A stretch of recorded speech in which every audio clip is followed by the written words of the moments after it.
Les évitants ne naissent pas froids, ils le deviennent. Personne ne choisit de vivre enfermé dans sa propre tête. Personne ne décide un matin de construire des murs autour de son cœur et de jeter la clé. Et pourtant, ils sont là, dans votre entourage, dans votre famille, peu, être même dans votre miroir. Ces personnes qui semblent imperméables aux émotions, qui répondent par des faits quand on leur parle de sentiments, qui disparaissent de la conversation dès que le ton devient personnel. Mais voici ce que personne ne dit sur les évitants. Ils ne fuient pas l'émotion parce qu'ils n'en ont pas. Ils la fuient parce qu'ils en ont trop. Trop d'intensité, trop de profondeur, trop de tout qui déborde quand ils osent ouvrir la vanne, ne serait-ce qu'un millimètre. Regardez bien la prochaine fois. Quand une conversation devient émotionnelle, observez leurs mains, elles se crispent. Regardez leurs yeux, ils cherchent une sortie. Regardez leur posture, elle se raidit comme s'ils se préparaient à encaisser un coup. Ce n'est pas de l'indifférence, c'est de la panique déguisée en contrôle. Ils ont appris à transformer leurs larmes en analyse rationnelle, leur peur en planning détaillé, leur colère en silence glacial, leur amour en acte de service qui ne risque pas de révéler l'ampleur de ce qu'ils ressentent vraiment. Ils vivent dans la terreur constante de craquer, de laisser s'échapper, ne serait-ce qu'une parcelle de ce qu'ils portent réellement. Parce que s'ils commencent à parler de ce qui fait mal, s'ils osent dire à voix haute ce qui les angoisse la nuit, s'ils admettent à quel point ils ont besoin des autres, ils ont peur de ne plus jamais pouvoir s'arrêter. Alors ils préfèrent ne rien dire du tout. Ils préfèrent être vus comme distants plutôt que de risquer d'être vus comme brisés. Ils préfèrent être perçus comme forts plutôt que d'avouer qu'ils sont à bout. Ils préfèrent la solitude choisie au rejet possible. Ils se sont convaincus que leur silence protège les autres autant qu'ils les protègent eux, que garder leur tourment pour eux, c'est un acte de générosité, que ne pas embêter les gens avec leurs problèmes, c'est de la considération. Ils portent leurs émotions comme des secrets d'État, persuadés que les révéler pourrait détruire l'équilibre fragile de leur entourage. Ils croient sincèrement que leur souffrance silencieuse est un sacrifice noble, une forme de protection pour ceux qu'ils aiment, mais en réalité, ils ne protègent personne. Ils se contentent de priver le monde de leur humanité authentique. Mais il y a un prix à payer pour vivre ainsi, un prix dont ils ne mesurent l'ampleur qu'au moment où il devient insupportable. Quand est-ce que protéger ses émotions devient les emprisonner? Bloc 2. Le territoire interdit. Ils connaissent leurs propres émotions comme un pays qu'ils auraient visité une fois, rapidement, et dont ils auraient décidé de ne plus jamais franchir les frontières. C'est bizarre quand on y pense. Être étranger à soi-même, avoir peur de son propre ressenti, comme si c'était un animal sauvage qui pourrait les attaquer s'il s'en approche de trop près. Un évitant peut vous expliquer en détail pourquoi son collègue est irritable ce matin. Il peut décrypter les non-dits dans la voix de sa mère au téléphone. Il peut même prévoir les réactions émotionnelles de son entourage avec une justesse déconcertante. Mais demandez-lui comment, lui. Il va vraiment? Silence, regard fuyant. Ça va, ça va. Ce n'est pas qu'il ne sait pas, c'est qu'il ne s'autorise pas à savoir, parce que savoir implique de reconnaître. Reconnaître implique de ressentir, et ressentir, c'est perdre le contrôle. Ils ont développé une relation toxique avec leurs propres émotions, comme un propriétaire qui barricaderait une pièce de sa maison parce qu'elle contient quelque chose de dangereux. Au début, c'était temporaire, juste le temps que les choses se calment. Mais les années ont passé, et maintenant, ils ne se souviennent même plus ce qu'il y a derrière la porte. La tristesse, ils l'appellent fatigue, la colère, du stress, la peur, de la prudence, l'amour, de l'affection, comme s'ils avaient besoin de désamorcer chaque émotion en la renommant avec un terme plus acceptable, plus contrôlable. Ils vivent dans un état de vigilance émotionnelle permanent. Ils scannent constamment leur état intérieur pour s'assurer que rien ne déborde, comme un garde-frontière qui vérifierait qu'aucune émotion clandestine ne tente de s'échapper vers l'extérieur. Le plus étrange, c'est qu'ils sont devenus experts pour sentir les émotions des autres tout en étant aveugles aux leurs. Ils peuvent détecter la moindre fluctuation d'humeur chez leur partenaire, mais sont incapables de dire s'ils sont eux-mêmes tristes ou en colère. Cette dissociation émotionnelle devient si automatique qu'ils finissent par croire qu'ils ne ressentent vraiment rien. Ils se persuadent qu'ils sont naturellement moins émotifs que les autres, plus rationnels, plus équilibrés. Mais la vérité, c'est qu'ils ont juste développé une anesthésie si efficace qu'ils ne sentent plus leur propre cœur battre.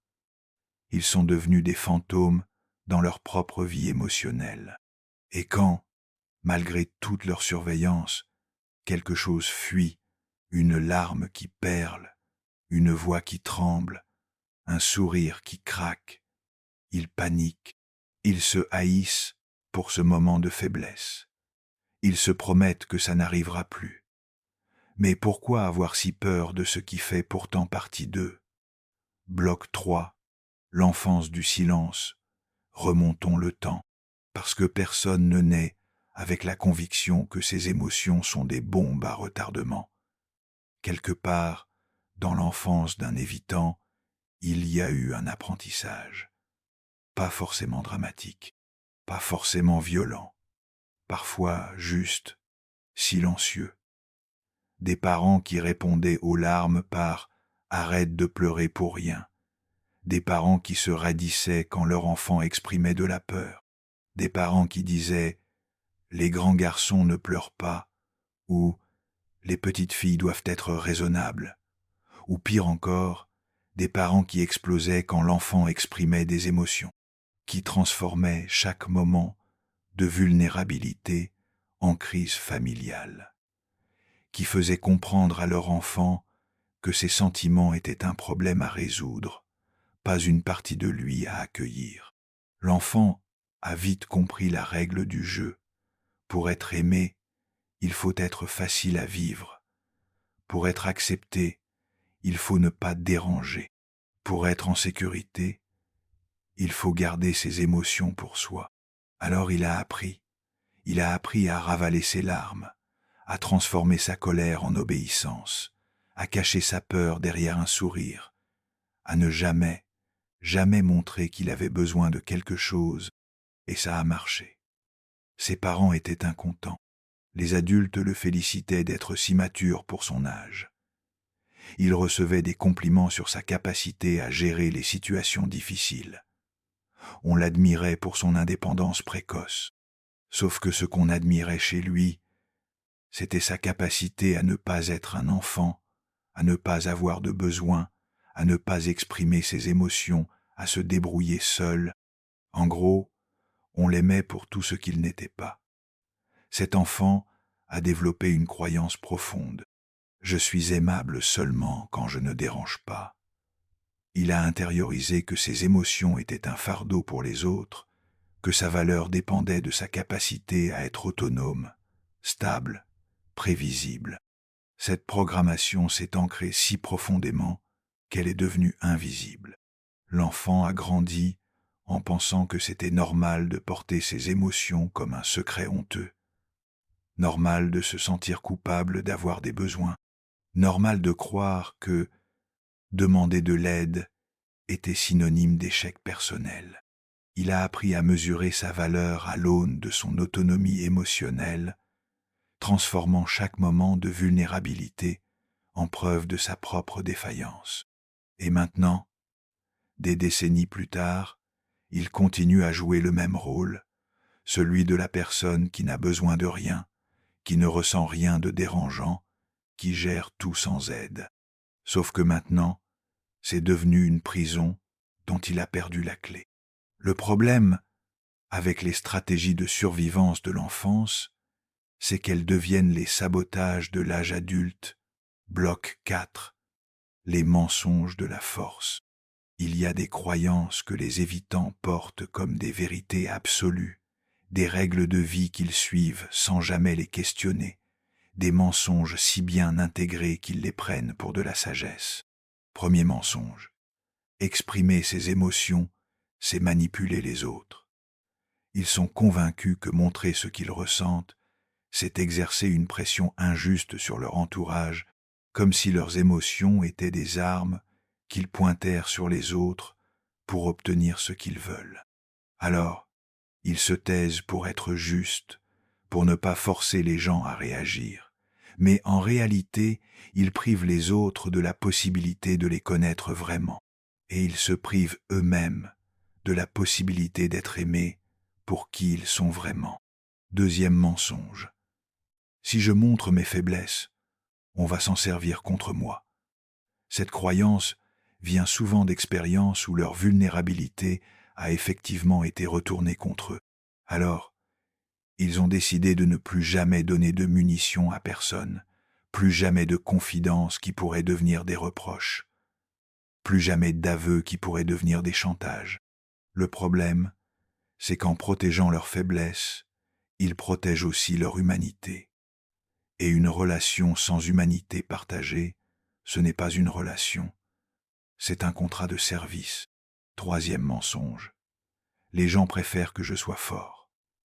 Ils se sont persuadés qu'on les aime pour leur stabilité, pour leur capacité à être le roc sur lequel les autres peuvent s'appuyer, pour leur rôle de pilier émotionnel qui ne flanche jamais. Mais personne ne tombe amoureux d'un pilier. On peut s'y appuyer, on peut l'apprécier, on peut même en dépendre, mais on ne crée pas d'intimité avec du béton armé. Quatrième mensonge. Si je commence à parler, je ne pourrai plus m'arrêter. La peur du débordement. L'idée que leurs émotions sont comme un barrage qui, une fois ouvert, déverserait un torrent incontrôlable qui détruirait tout sur son passage. Mais les émotions ne fonctionnent pas comme ça. Plus on les contient, plus elles prennent de la pression. Plus on les exprime régulièrement, plus elles deviennent gérables. C'est le silence qui crée l'explosion, pas l'expression. Cinquième mensonge. Je suis plus fort que les autres parce que je n'ai besoin de personne. L'indépendance érigée en vertu suprême. La conviction que ne dépendre de personne est un signe de supériorité émotionnelle. Que avoir besoin des autres est une faiblesse de caractère. Mais l'interdépendance, ce n'est pas de la faiblesse, c'est de l'humanité. Les humains sont des êtres sociaux. Nier ce besoin fondamental de connexion, ce n'est pas être fort, c'est être coupé de sa propre nature. Tous ces mensonges ont un point commun. Ils transforment l'évitement en héroïsme. Ils font croire à l'évitant qu'il fait quelque chose de noble en se coupant de ses émotions et des autres. Ils lui donnent l'illusion que sa souffrance silencieuse est un sacrifice admirable plutôt qu'une prison auto-imposée. Ces croyances forment un système de défense si cohérent qu'il devient presque impossible à remettre en question de l'intérieur. Chaque mensonge renforce les autres, créant une logique circulaire parfaite. L'évitant se convainc qu'il protège tout le monde, lui-même et les autres, en gardant ses émotions enfermées. Il se persuade qu'il fait preuve de maturité, de respect, de force, mais il ne fait que perpétuer un cycle de déconnexion qui l'isole chaque jour davantage. Mais il arrive un moment où même les mensonges les plus confortables ne suffisent plus à masquer la réalité. Bloc 5. Quand le mur devient prison, ça arrive souvent la nuit. Quand il n'y a plus de distractions, plus de tâches urgentes, plus de gens à aider, juste eux et le silence de leur propre vie. C'est là qu'ils réalisent. Ils sont entourés de gens qui les respectent, mais personne ne les connaît vraiment. Ils ont des relations, mais pas d'intimité. Ils sont appréciés pour leur service, mais pas aimés pour leur essence. Le réveil est brutal. Ils ont passé tellement d'années à éviter d'être vus qu'ils sont devenus invisibles, même à leurs propres yeux. Un évitant peut passer des mois sans qu'une seule personne lui demande vraiment comment il va. Pas parce que les gens s'en fichent, mais parce qu'il a tellement bien joué son rôle de celui qui va toujours bien, que personne ne pense à creuser. Et le plus dur à admettre, il a créé cette situation. Chaque fois qu'on s'est approché, il a reculé. Chaque fois qu'on a voulu approfondir, il a dévié.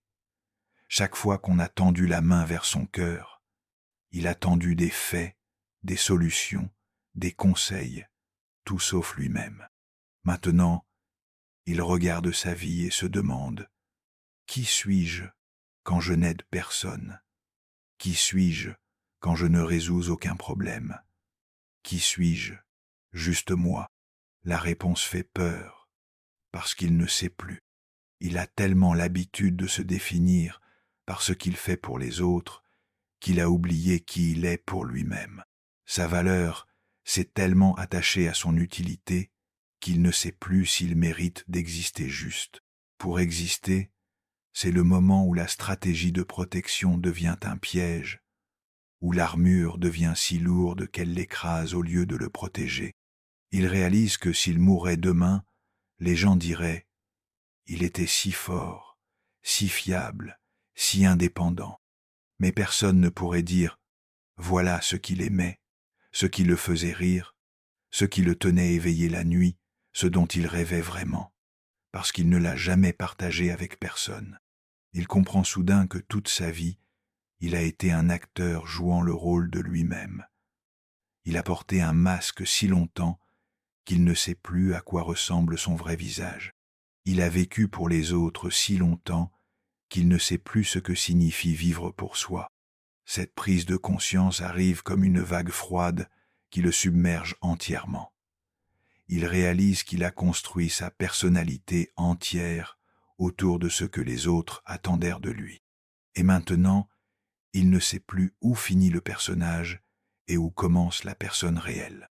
Il a tellement peur de déranger qu'il a fini par disparaître de sa propre existence, devenant un fantôme qui hante sa propre vie sans jamais vraiment la vivre. Et soudain, la question qui change tout est si j'arrêtais de me protéger. Bloc 6. Les premiers pas vers l'ouverture. Changer quand on est évitant, ce n'est pas comme allumer un interrupteur.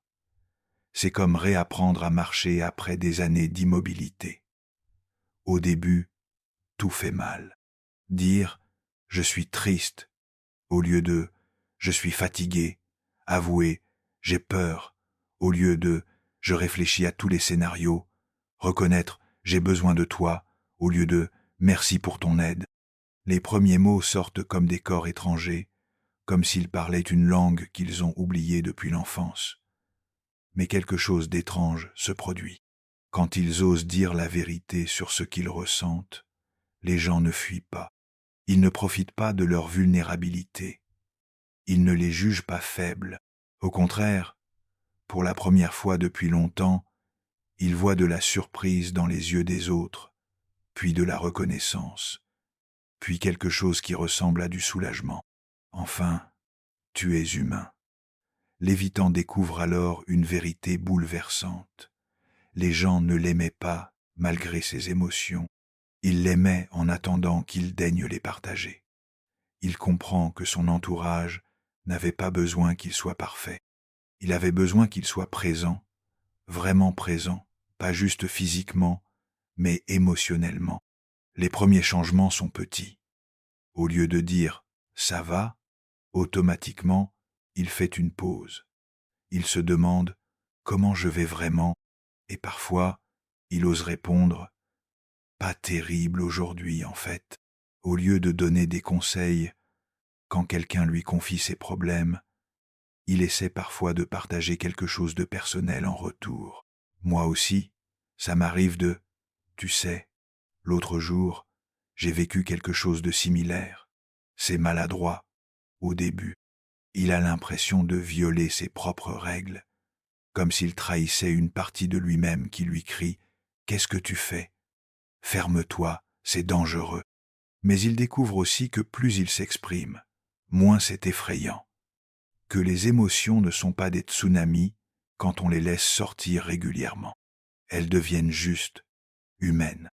Il apprend progressivement que montrer sa vulnérabilité ne fait pas de lui quelqu'un de faible, que demander de l'aide ne le diminue pas, que partager ses peurs ne les rend pas plus réelles. Au contraire, ça les rend plus gérables. Chaque petit pas vers l'authenticité lui apprend quelque chose de nouveau sur lui-même. Il découvre des facettes de sa personnalité qu'il avait enfouies depuis si longtemps qu'il les avait oubliées. Il redécouvre son sens de l'humour, sa capacité d'émerveillement, sa sensibilité artistique. Il réalise qu'en se protégeant de la douleur, il s'était aussi coupé de la joie, de la créativité, de la spontanéité. Et pour la première fois depuis longtemps, il a l'impression d'être vraiment en vie. Bloc 7. L'art de l'authenticité courageuse. 6 mois plus tard, 1 an plus tard, sa vie ne ressemble plus à ce qu'elle était. Pas parce qu'il est devenu quelqu'un d'autre, mais parce qu'il a arrêté de faire semblant d'être quelqu'un qu'il n'était pas. Il n'est pas devenu émotionnel, au sens où certains l'entendent. Il n'est pas devenu quelqu'un qui étale ses sentiments partout, qui dramatise chaque situation, qui demande de l'attention constamment. Il a juste arrêté de mentir sur ce qu'il ressent. Il a appris la différence entre être vulnérable et être faible, entre s'ouvrir et se vider, entre partager ses émotions et en faire le problème des autres. Il choisit maintenant quand et avec qui il partage sa vérité intérieure. Mais au moins, il peut choisir. Avant, il n'avait qu'une option, le silence. Ses relations ont changé. Certaines personnes sont parties, celles qui n'aimaient en lui que le distributeur de solutions et de stabilité gratuit. Mais d'autres sont arrivées, des gens attirés par son authenticité nouvelle, par sa profondeur, enfin accessible, et surtout, ceux qui étaient déjà là ont découvert des facettes de lui qu'ils ne soupçonnaient même pas, sa sensibilité, son humour, ses peurs, ses rêves, ses blessures, toute cette richesse intérieure qu'il gardait verrouillée. Il découvre qu'on peut être fort et vulnérable, indépendant et connecté, stable et humain. Il apprend que dire « j'ai besoin de toi » ne le diminue pas, que pleurer devant quelqu'un ne le casse pas, que montrer ses faiblesses ne fait pas de lui une personne faible. Mais le plus grand changement, c'est dans sa relation avec lui-même. Il n'a plus peur de ce qu'il ressent. Il n'a plus honte de ses besoins. Il ne se juge plus pour avoir des moments de fragilité. Il se rend compte qu'il avait passé des années à être en guerre contre sa propre humanité, et que faire la paix avec elle, c'était faire la paix avec la vie. Il comprend désormais que sa sensibilité n'est pas un défaut à corriger, mais un don à cultiver, que sa capacité d'empathie n'est pas une faiblesse, mais une force, que son besoin de connexion authentique n'est pas de la dépendance, mais de l'intelligence émotionnelle. Il réalise qu'il n'a pas perdu sa force en s'ouvrant, il l'a simplement redéfinie. Sa force n'est plus dans sa capacité à tout endurer seul, mais dans son courage de partager le fardeau. Elle n'est plus dans son imperméabilité aux émotions, mais dans sa capacité à les traverser sans se laisser emporter. Il découvre une forme de courage qu'il ne connaissait pas, celui de se montrer imparfait et d'accepter d'être aimé malgré ses failles. Une question l'habite maintenant. Combien d'années ai-je perdu à me cacher de moi-même ? Mais une autre question plus importante prend le dessus. Combien d'années me reste-t-il pour vivre vraiment ? Bloc 8. La tendresse cachée. Il y a quelque chose de bouleversant chez un évitant qui s'ouvre. C'est comme voir fleurir un jardin qu'on croyait stérile, comme découvrir un trésor enfoui sous des années de terre et de silence. parce que quand ils acceptent enfin de montrer ce qu'ils portent vraiment, on réalise l'ampleur de ce qu'ils ont gardé secret, la profondeur de leur sensibilité, l'intensité de leur capacité d'amour, la richesse de leur monde intérieur. Ils n'étaient pas froids. Ils étaient en surchauffe émotionnelle et avaient coupé le chauffage pour ne pas brûler. Ils n'étaient pas indifférents. Ils ressentaient si fort qu'ils avaient baissé le volume au minimum pour pouvoir continuer à fonctionner. Ils n'étaient pas insensibles. Ils étaient hyper émotifs, déguisés en robots. Et maintenant qu'ils ont arrêté de se déguiser, on découvre qui ils ont toujours été. Des êtres d'une sensibilité extraordinaire qui avaient juste appris à la cacher pour survivre. Le monde a besoin de cette sensibilité, de cette profondeur, de cette capacité à ressentir et à comprendre que les évitants portent en eux depuis toujours. Mais pour que le monde en bénéficie, il faut qu'ils acceptent de la partager. Il faut qu'ils comprennent que leur sensibilité n'est pas une faiblesse à cacher, mais un don à offrir, que leur capacité d'émotion n'est pas un problème à résoudre, mais une richesse à partager. Il faut qu'ils réalisent que le monde ne deviendra pas plus beau en cachant leur beauté intérieure. Ils découvrent aussi que leur parcours d'évitant leur a donné des qualités uniques, une capacité d'écoute exceptionnelle, une compréhension profonde de la souffrance humaine, une empathie aiguisée par leurs propres blessures, une force forgée dans la solitude qui devient précieuse quand elle s'allie à la vulnérabilité. Ils ne regrettent plus d'avoir été évitants.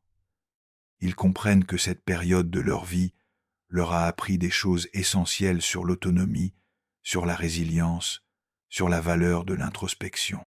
Leur sensibilité, nourrie par des années de solitude réflexive, possède une qualité rare.